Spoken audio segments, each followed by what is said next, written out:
Welcome to SEAS Backstage. This is your all-access pass to everything you need to know to design, produce, and inspire your next event. I'm your host, Troy Peters, Chief Experience Officer here at SEAS Productions, and I'm going to guide you through this world of live event production. Remember to subscribe to our podcast so you too can get backstage. Today, again, we're joined with our CEO and President of SEAS Productions, Zack Grant, and we're going to talk about AV pricing, the perception of it being so expensive. Why is it so damn expensive? Why is it so damn expensive? And I like to, we sort of argued about different ways that we look at the expense and like what other things in the world you deal with on a daily basis. And I use the analogy of going to a really nice restaurant versus, sort of the chain restaurant. You might get the same meal, whether it's sushi or steak, but let's talk about steak. It could be the same cut of steak, theoretically. Yeah. It's the same steak here. But if you go to a restaurant that's a little bit more rinse and repeat, you kind of have to fit their model, and it's going to be what it is. You're still going to get fed. You're going to get your food. You're going to have accomplished what you set out to do. But if you go to the one that's maybe it's going to be more expensive, but the experience is going to be completely different. And how do you feel after you eat that crappy steak? Are you running to the bathroom? That's a whole nother conversation. And hopefully that's not your AV company that's forcing you to do that, to run to the bathroom. But yeah, it is like that's more of a is it safe to eat there thing. But really we want to create these experiences, and the audiovisual or the technology side of your experience needs to be brought together in the right way. You don't want it to just be two screens and drape, and that's what it needs to be, but you want to have a little bit more engagement and conversation, and the reason why we're using blue lights instead of red lights and yellow and all those things. Yeah.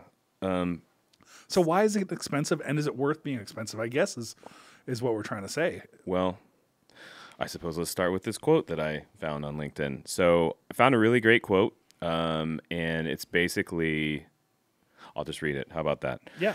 The reason that AV can be expensive is because it's complex and the gear is expensive. And there's a lot of people involved to set everything up. But I contend AV isn't expensive. It's an investment. It's an investment into your event's experience.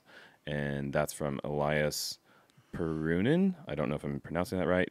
Producer and author. I think it was a great quote. It's a great quote. Yeah. And so I think what we're talking about here with investment versus expense is you have to think to what is the point of the event, right? You want people to show up, I think, right, from my perspective. If we're working with a client and they're hosting an event, I think they want the people to pay attention to what's going on. I think that they don't want their guests to be distracted by the technology glitches that may or may not happen. I think that I want to create an environment that's memorable, and they're not worried about what's going on somewhere else, or their phone's buzzing, or those kinds of things. How do you feel about it? Yeah, I think you're going into this space. You want your audience to leave going, I need to see more of this. Yeah. Whether it's going to your website after, or getting involved with your association after, or buying your product after your product launch. You've got to have that really come together in the way that you are spending all this time and money to create the story. Yep. And the AV or the technology should just support that, and carry that through the rest of the way. And some of the reasons that it's expensive is things like we've got to invest in the equipment, we've got to ship the equipment, we've got to put the equipment in cases, which sometimes can be more expensive than the actual equipment, and the maintenance and all those things that go along with that. So but you got to dive into that a bit. Yeah, we'll dive into that. But you got to think too, like your attendees are attending probably a lot of conferences throughout the year, right? And a lot of them look very much the same, right?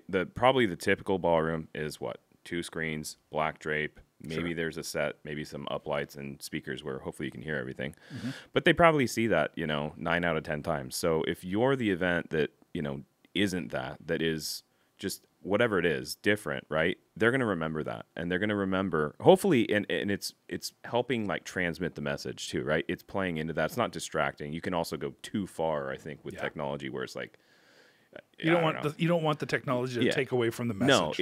No, it's helping convey the message, right, in the best possible way. But if you can accomplish that, I think you've done well, right? I think that's kind of the point. So yeah, some of the stuff we're going to talk about today is basically the components that make up a typical AV bid. We were going to talk about some of the major impacts on cost and how you can hopefully minimize them with a few tips and tricks. But yeah, that's what we're going to talk about. So, and a lot of it comes down to communication and timing, right? So we'll roll right into this with pre-pro. Yep. What does that look like? Why do you have what pre-pro? is pre-pro? What is it? Yeah. Well, I'll tell you this from the beginning. Well, in the before times, right? Friend of yes, the before times that Tom Stimson always calls them before pandemic. Yep. Pre-pro was a thing that we didn't even charge for. It was just assumed if we were booked for a gig, we were gonna do it, right? Mm-hmm. And we weren't really looking at the investment in time that it took to make things come together behind the scenes. And it wasn't until everything canceled that I realized, hey, all the hundreds or thousands of hours we've spent on these projects with our full-time staff, like, I can't believe that we're just doing that for free. Right. And also that is, I think, a lot of the value that your AV team should be delivering is in that pre-pro, right? Mm-hmm. That expertise.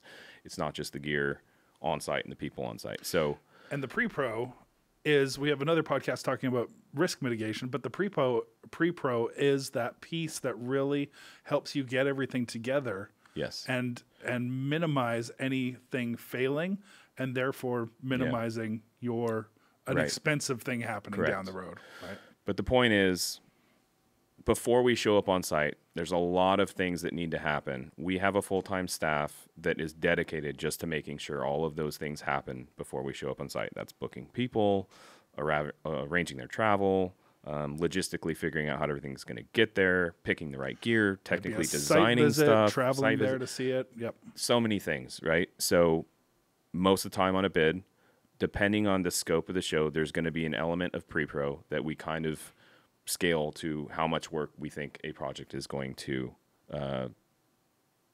take. Mm-hmm. And it's an estimate, but, we've done this, hundreds and hundreds or thousands of times. Yeah. I have a pretty good idea of the amount of energy every one of these shows is going to take. So that's what that is. That's what that's paying for. Let's talk about gear. Yeah. Right? The gear is expensive. We'll just start there. Probably a lot more expensive than most people realize, right? Some of those, I'll just use lights for an example. Some of the moving lights that we use on show are $10,000 a piece or more, right? Yeah. So on a very basic AV show, you could have easily $500,000 to $1 million worth of equipment, depending on what you're doing. And cost of housing that gear, the cases that go with it, it's not something that's ever going to show up on a quote. We don't charge people that. But good cases that are going to protect your gear for years are expensive too, right? The cost of the supply of making those cases gone up exponentially since COVID. Yeah. And I think when it comes to the gear side too, I think there's a lot of times where we're all here, okay, well, is that projector the right size for the room? Is that that seems like it's too much for the room? And we go in this, when we're building out a show from a very engineered standpoint. Yep. We know the worst seats to the room are the closest and the furthest. Yep. So we need to engineer that everybody sitting in a room with, could be 10,000 or more people has the same experience. So we start there and build these CADs that are down to the nth degree of specificity and how things are going to fit in and how they're going to come together so that the experience is perfect. The whole thing is very precise, right? Some shows maybe don't need that level of specificity, but if I'm doing a show in an area where I don't know how much PA I need to bring, I'll have one of our guys put together basically like a DB, like chart.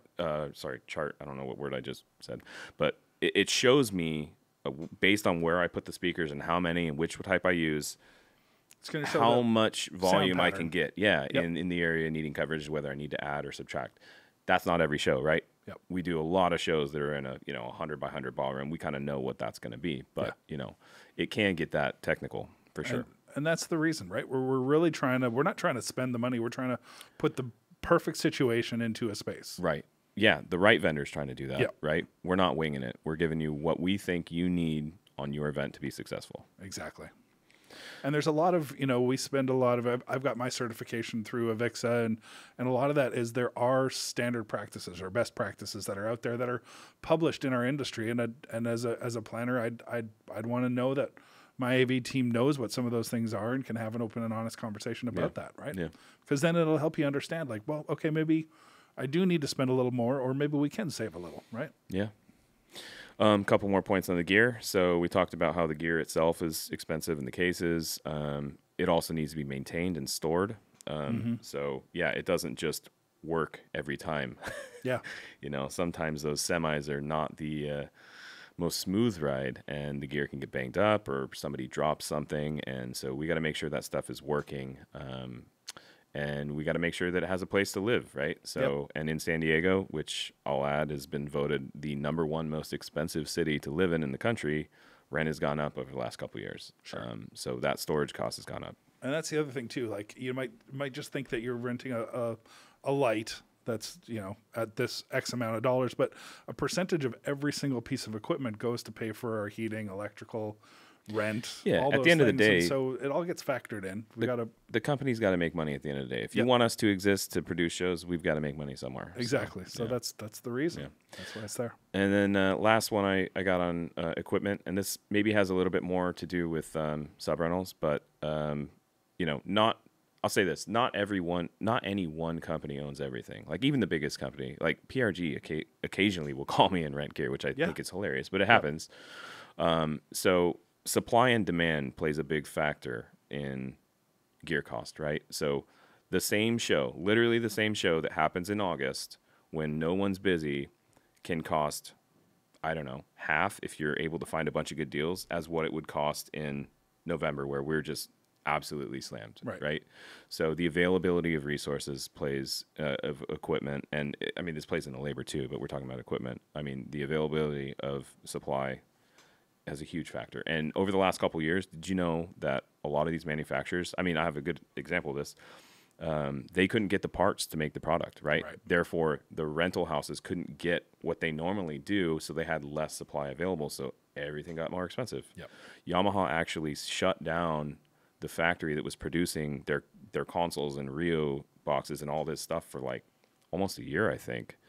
And just because supply chain was they couldn't get the chips they needed to do all the Dante stuff. And so, yeah, I mean, anyone that ordered a QL, I had QL ones on order. I think I placed the order in October 2021. I didn't see those until it was this year, wasn't it? Yeah, I think it was around March or May of this year. Like almost 2 years. 18 months. Almost 2 years. Yeah. Crazy. I think the other side of that is that, the technology and the equipment that's out there is changing so fast. We went from SD to HD to now 4K. That's the other thing, that having that honest conversation with your AV partner of whether or not you need to do the most expensive. Sometimes if we're doing something that is going to be rebroadcast on broadcast television, we're in a live event and they need to capture that content, it might need to be in 4K. Yeah. And then that's going to be, all right, well, that's just blowing the budget up. And so again, having that understanding of the right equipment, an HD camera versus a 4K camera, that price point is much different. But essentially for you in the room, it's not going to make any difference on those screens. Right. We'll talk, tips and tricks for minimizing that cost. But yeah, sometimes these things, you think you need them, you don't. Like I remember we started as an audio company. Line arrays became a buzzword. I mean, you still see it with DJs, right? We call it the Texas headphones. The DJ's got a full line array left and right of it. He doesn't need that. That's ego, right? But that's what it is. That became standard. So whatever. Let's get into labor. Good people cost more. They do. Yep. Yeah. And I know, so I came from a planner background, and I remember, we did 12 or so events nationally across the country, and we would get really frustrated if I couldn't have the same crew on every show, because every show kind of builds on itself throughout the year. Yeah. And so you want the same person that knows, like, okay, that's the same speaker we had last month. Yep. They're a challenge. We need to make sure the PowerPoint's set up this way or whatever it is. There's so much value in having continuity and the right people for the job. Right. And good people doesn't just mean technical skill, right? Yeah. I know guys that are amazing, but they are the wrong fit for certain jobs. Yep. Right? Oh, there's an engineer I could say right now who he is that I will never let speak to a client, but I want him on every single show because he sees the matrix, right? Like he doesn't know how to interact with people, but he can fix any problem that might come up. We all know guys like that. Yep. Yeah. So that's huge. That's huge. And in California, I'll mention this. There was that law passed a couple years ago, AB5, where freelancing was essentially outlawed, unless you, I mean, not really, I'm exaggerating. On board properly. But it's much harder to work as a freelancer in California than it used to be. And that has a trickle-down effect, right? Because now a lot of the guys that used to be hired as freelance, where I wasn't responsible for the payroll tax or their workers' comp, now I am, right? So there's like a 15% roughly added surcharge to that. And I'll just say, on the labor side, I've been in this industry, started out in motion picture production, but it's very similar. We deal with the same unions, the same freelancers to an extent. The rate of labor in 30 years that I've been doing this did not change much for 25 years. 100%. It went up marginally every few years when there'd be a negotiated new bargaining agreement or something like that, and that trickled down to freelancers that were non-union and that sort of thing. But in the last 3 years since COVID, and we've all seen this in every industry, you go to the grocery store and things are more expensive because labor is harder to get for truck drivers, for people stocking shelves, for anything. And our industry is so specialized that the pool isn't as big. It definitely isn't as big as it was before COVID because so many people left for other industries. I heard like 60%. Yeah. Left. And I don't know if they're coming back. I think a lot of them took the opportunity to retire or move on to something better. Yeah, and everybody's seeing that. We're seeing airline pilots are they're trying to get more pilots on board and stuff. Yeah. And we are too, by us doing like the educational programs and stuff, trying to build our pool. But that's a cost as well. So the labor cost is a good point you bring up. Yeah, for years, even to this day, still for some people, like they don't make enough money. I don't think it's like a price gouging situation. I think it was just finally brought to market of where it probably should have been years ago, right? Because when you look at, like you said, comparative things, or maybe, other industries, like look at a plumber, right? I brought this up before. I don't know how much that plumber makes from the company, but I guarantee you it's not what they're charging, which is like $200 an hour or whatever, right? I paid a guy one time $200. All he did was put a freaking faucet on and screwed it. It took him literally 30 seconds. I felt like the dumbest guy in the world right after that happened. But I mean, I don't know why we're so comfortable paying so much for some of these other things that are not near don't require near the technical ability or years of training. But, all of a sudden the guy wants to charge $600. We're like, way too much. And that is, plumbers got to work with, everybody in every trade now is working with computer chips. So, I had a sensor go on a hot water tank that was brand new, and the cost to just have him take the top off of that, order that piece, and the piece was under warranty, but the cost of him pulling out that sensor and putting in the other sensor, I don't even want to talk about it. But we're all... I don't know why we keep picking on plumbers. I know. I hope there's no plumbers listening to this. Yeah, we love the plumbers. Yeah. But it's a great way to sort of share that, those right technical people that have been trained, that have learned their skill to the nth degree and are so good at it, are worth their weight in gold. Absolutely. And some of the gear is more complicated. This will be the last point on that. Some of the gear is more complicated than others, right? So the stuff where it tends to be more complicated to learn. There's going to be fewer of those people available. So the ones that do exist, they're going to be more expensive. And they're also going to get booked a lot earlier on, right? Because there's only a handful of them. So the key to getting good people, which we kind of talked about in our other thing about risk, is make sure that we're getting those people early, right? Like months ahead of time to get the right people on the right job. Or even like you said about equipment. The earlier we can book that equipment or book our sub-rented equipment that we need to source, or employees or sub-rented employees, freelancers. Sub-rented employees, that's a good one. Anytime we got to outsource. The further out you can book somebody, and then even volume. If you can tell somebody, hey, I've got 4 or 5 shows in a row, I get a little bit of a better rate, and we'll pass that down to our... We're skipping ahead. Are we? Let's get our shit together. Come on. Passionate. Saving people money. How can we do this? Why is it so expensive? Next right. thing So- on that big next item on that quote, a big one, trucking. Mm-hmm. Trucking has gone up exponentially. I must like that word. I think it's the third time I've said it. There's a lot less drivers going around. Gas in California. Gas everywhere. Yeah, well, yeah. It's gone up Everywhere. everywhere, but it's like, okay, this has never made sense to me. Why is diesel more expensive than unleaded? I don't know. Can someone Less explain that to me? processing, right? Yep. Right. Isn't it easier to make? Yeah. I don't get it. Anyway, diesel in California is like $6 a gallon. Yeah. Anywhere you go. I think pre-pandemic, you can find it around 4. So it's gone up 50%. Yep. Crazy. And the other thing I want to point out is trucking in our industry is not normal trucking. It is not, hey, UPS, take this box and send it to them. And if it gets there by Friday, I'm stoked, right? Mm-hmm. If it gets, and they know it's Friday, but hey, here's your window of 8 a.m. to 8 p.m. anytime. No, it's a courier service. We have to be there at a certain time carrying a bunch of gear. Yep. That driver sometimes needs to stick around for the show to then backload the cases on, come back again with the cases, not forget them. Like, this is much more complicated logistics in trucking than it used to be, or than, comparatively. Yeah. And we're talking like if a truck is minutes late, we're talking crew is already being paid to be there. Your day's probably going to get longer. So having all of those things, all that figured out, and that's the reason that it's expensive. Yeah. Right. And it has to do with risk, right? Yeah. So when that truck shows up an hour or two late to your show, and hopefully it doesn't, who's biting the bullet on that crew of 20 people standing there? Yep.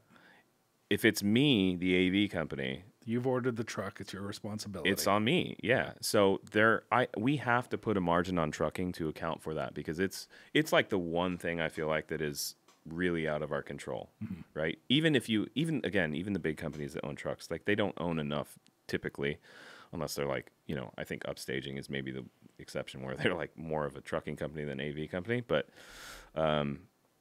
everyone's brokering freight, no matter how big you are. It's kind of out of our control. That's just how that's how the world works. That's kind of how it's not different from any yeah. other industry. Yeah. But the point I'm trying to make is, in general, when things are more risky, they're going to cost more money, right? Because if that thing's going to go wrong and I'm eating the cost, there's going to have to be a little bit more margin to make that feel good.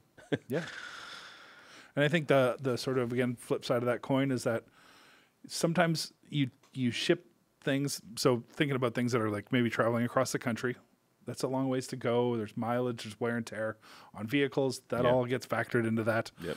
But there's also wear and tear on the environment. So how could we help minimize that? So sometimes we source some things locally, and that can help to balance some of that. And again, have those conversations with your AV team and make sure you can say, well, maybe you guys can source. You're sending a whole 40-foot tractor trailer full of truss. That's only a couple dollars a foot. Source that locally. Yeah. So have those conversations. Yeah. I know that's more in our tips and tricks section. Yeah, you keep skipping that. It's okay. I just like to share the knowledge, man. I forgive you. I want to just share. What else shows up on the bid typically? So the other things, hard costs, right? And we've got to add a little bit of a management fee on there because it takes time for us to book flights, book hotels, book tickets, and schedule crew. And flights are one of those ones. Super risky. What happens if that guy's flight gets canceled and he doesn't show up on time? Yeah. Yep. I got to deal with that. We got to figure out somebody else or rearrange the flight. I mean, there's a huge amount of risk in booking flights that people don't even think about, Yeah. Insurance is the last one I'll bring up. It doesn't show up on the quote. I'm not necessarily billing insurance, but you got to have it. Yep. And it's expensive. My premium went up 40% this year. Yeah. Ugh. Brutal. Yeah. So other major impacts on cost. Just speaking generally, and I've already said it a few times, we'll just go down the line here. Risk, right? Things that are risky are going to cost more. We can talk about each item if we want, but if it's a piece of gear that everybody has, I know I can get anywhere, and it's like solid, like it always works, and there are some pieces like that. Yep. Or the risk of it not working is, I don't know, not that big a deal because you have a million spares. That's not a risky product, right? So it's not going to be that expensive. But you get something highly specialized, has to work, takes a certain type of person. There's only 3 of them in the city. that piece of gear is going to be more expensive, and that person's going to be more expensive too. Yeah. So risk is huge. If the deliverable, this is what I wrote down. If the deliverable is risky, there's going to be a higher cost to the buyer, just in general. Yeah. Supply chain. And sort of just to add on that too. So if it is where you've got a situation where it's mission critical information that has to get out there, right? We think about some events that we do, whether it's a government event or something where it's maybe the press is involved, or it's a product launch that we're pushing out, and it's got to be delivered perfectly.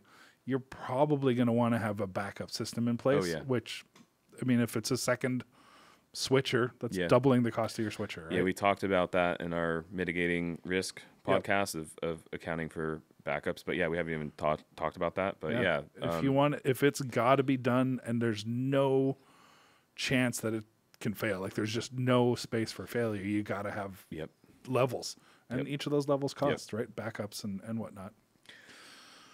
Next one, supply chain, which we talked about.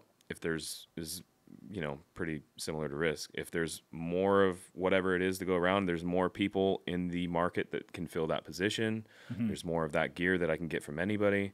It's going to be cheaper. Yeah, you can be more flexible if you're less tied to very specific. If we get some clients that are like, we've got to have this brand or this, band riders are a perfect example where it's got to be this kind of equipment, this kind of speaker system, whatever it is. But if you've got some flexibility, then we've got some place we can save some cost. That's definitely one of the tips, is be flexible with the items that you're procuring from your vendor, right? We're not all going to have the same inventory. So maybe if you did a show in Dallas, you used an L Acoustics audio system, right? And then in San Diego, we use Nexo.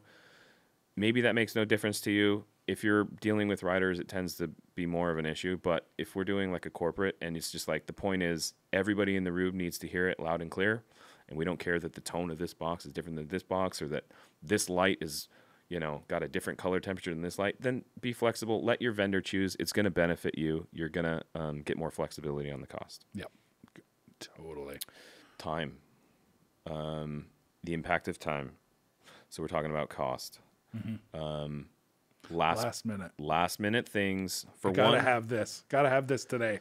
Yeah. So it kind of plays into the first two things, right? When we get a last minute request, there's less places we can go to for that piece of gear, for that person, and the ones that we do find are probably not the, I don't want to say A team. Maybe you'll get a top player, but it's probably not the person or piece of gear I would have chosen 9 months ago if I had a lot more options on the table. So your options are limited, and then what is available is going to be more expensive. And it's risky. On the other end of that spectrum is if your event's in a year, right? We've got time to schedule it. We've got time to put the gear in place, the people in place. That's all going to make it easier and therefore a little bit less expensive. Yeah, one of the things we do is you can help your vendor with this. Like, let them know at least like basic scope. Are we gonna do sound, lighting, video, LED? Like, what are the basic elements? I don't really care how specific we get within those, but if I know, hey, we're gonna need an audio system, we have about 1,000 people coming, I know, okay, this is probably a pretty decent sized audio system. Is there a band? Like, I can ask some basic questions, and I can get my lead guys booked for that. We can fill in the hands in the other less consequential positions later. Same with gear, but if I know the basics, it's gonna be really helpful. Yeah. Location. Yeah. So as we said, we're in San Diego, which was just recently rated the most expensive city in the entire U.S. So if you come to San Diego, it's probably going to be more expensive than if you do a show in El Paso, Texas. Right. Don't know why I sold El Paso. I drove through there once, and it was underwhelming. I'm sorry if you're listening from there. No, but it's true. I mean, even just look at, what city you're in. If there's, if you've got to deal with some things like if you're going to go to Chicago, you're probably going to have to be dealing with the union no matter what property you're at. Yep. If you go to Orlando, not so much. Right. But it used to be even that you could go to Texas pre-pandemic and do an event relatively inexpensively any day of the week. But now even freelancers and the labor companies in Texas now charge time and a half on Sundays. Yep. That changed after the pandemic. Yep. So it's it's a right to work state, but those sorts of things are constantly impacting. Yeah, it's not just that city is expensive. It's the rules may be entirely different from this city to San Francisco to Dallas to yeah. And I'll be honest, you know, the best clients that I've had that have had those conversations where they actually lean on us, because again, they might do a couple events a year, but those clients that lean on us and actually ask us, what are your favorite cities? We can give them the list pretty quickly. This venue is great to work in.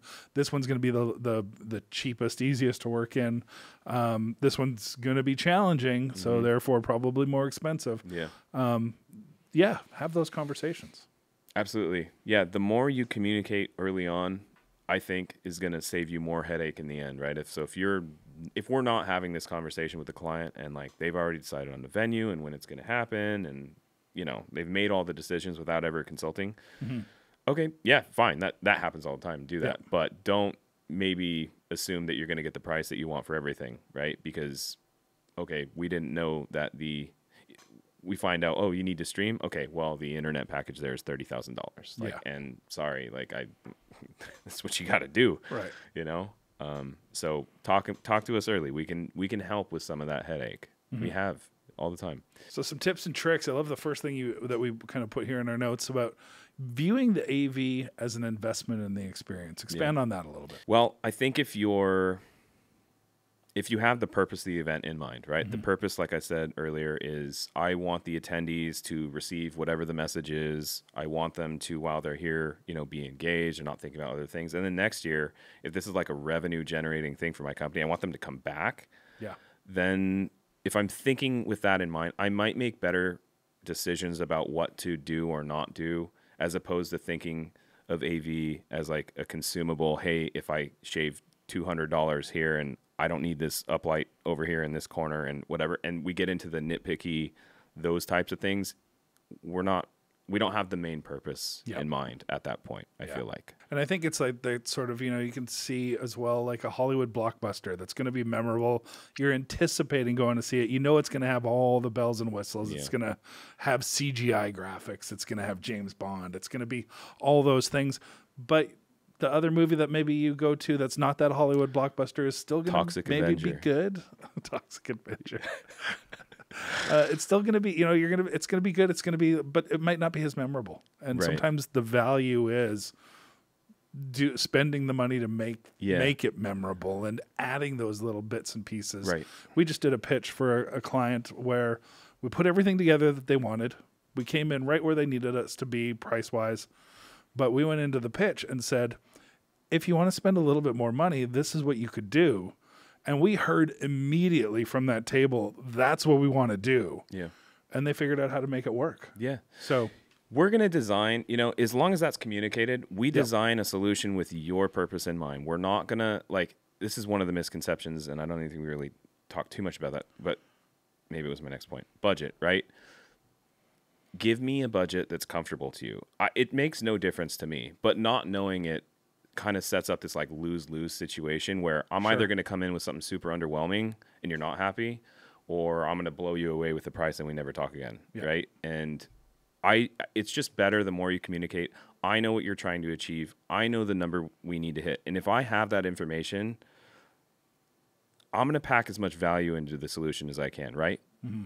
I do that because I want you to come back, right? Yep. I want you to come back next year. SEAS did a great job. They hit the number or close to it, right? Or they gave me the option of here's what I need, and I picked a few things that made it even better, right? Yeah. But like we want to deliver on exactly what you want, right? And if you can communicate that to us, we will do a better job. Yeah. And I love the situation where it's like, this is the budget we're thinking, but we could maybe get about 10% more. Yeah. Right? Like, you tell us what you think you can do for that, and then tell us what, like, exciting things you might be able to add. Yeah. Right? So, again, just having that open conversation, being honest about it. And you know, so many times we just get an RFP that's like, here's what we paid for last year. Can you meet that price? And it's like, well, you just want to do the same thing you did last year. Think about your attendees. Did they want to grow in an experience, or do they just want to go back and attend? You want them to be out on social media and saying, I don't know what they did this year, but it blew last year's out of the water because next year is going to be even better. You know, sometimes people get complacent, they get comfortable. The same way we've always done it. Yeah, I hate that one. But, I mean, sometimes that's not the best way to look at it, right? Like, go to the vendor, like, hey, here's how we've done it, but this is what we're trying to accomplish. Like, here's how much I've got to spend. Like, Yeah. I think that's a great place to start. Yep. Talked about budget and time. We talked about time. So plan ahead. I think this may be one of the biggest takeaways from this podcast. If you get nothing else from it, plan ahead, right? And I think even volume, right? Like being able to say, this is our show this year, this is our next one, or we want to do it for multiple years. We can always be like, okay, well, that's an investment in us. So let's give a couple more points to that because that's long-term. That allows us, again, if we can sell a show, the longest contract I ever had was 5 years. So we knew we were going to have this business for 5 years.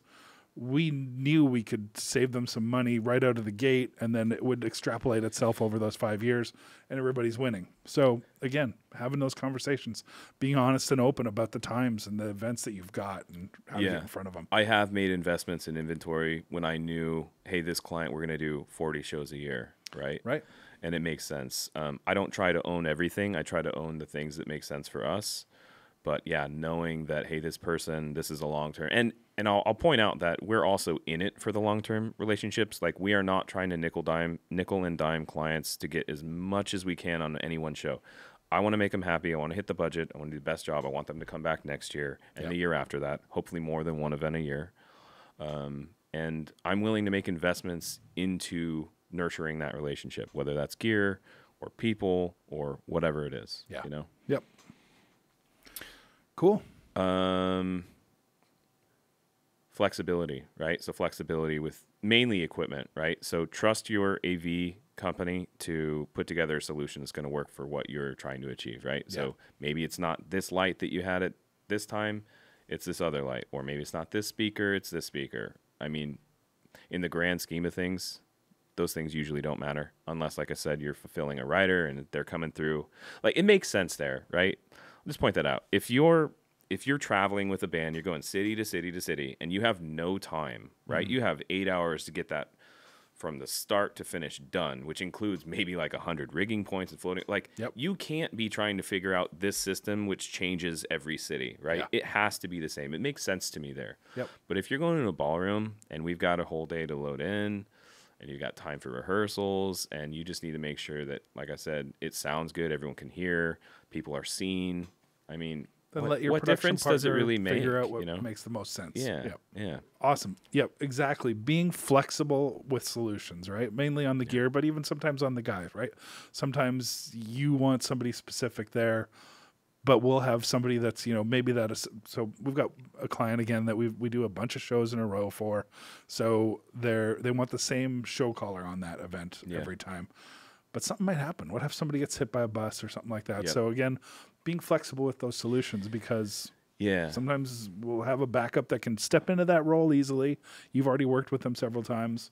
So being able to be open to that. I know people are get really comfortable with the same group of people, but know that behind the scenes, like literally every day, we're curating our list of freelancers. We're working at this every day to get the best people we can.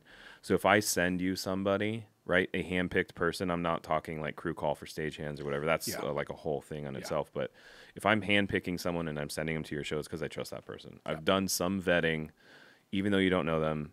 I trust them. And they're going to do the job. They're going to do the job. Yeah. They're going to do a great job.